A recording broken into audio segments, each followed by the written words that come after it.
Hi and welcome everyone. This is Godfrey from OpenTech Computers, and in this video tutorial I'm going to show you how to create a dynamic report in Excel that filters out any top values from any dataset. For example, the sales data that you're seeing on your screen right now. And to do this, we are going to use the dynamic array filter function with a combination of the large function. And without wasting much more time, let us start right now. So this is the data set that we are going to use, and we basically have only three columns. We have the region, we have the sales rep, and we have the sales amount.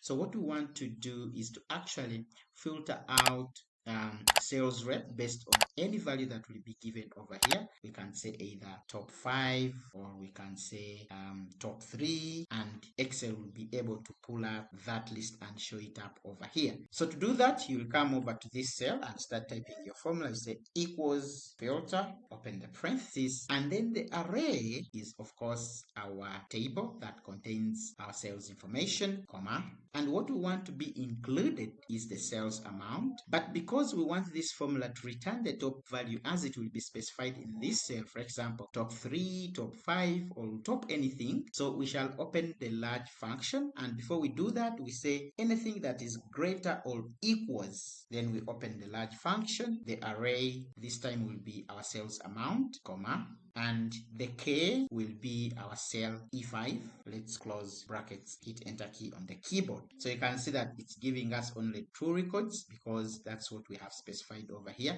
So if I want the top 5 sales rep, I'll just put 5, and there you go. The list will auto-populate over here. Let's assume I just want the top 10 performing sales rep. I just put 10.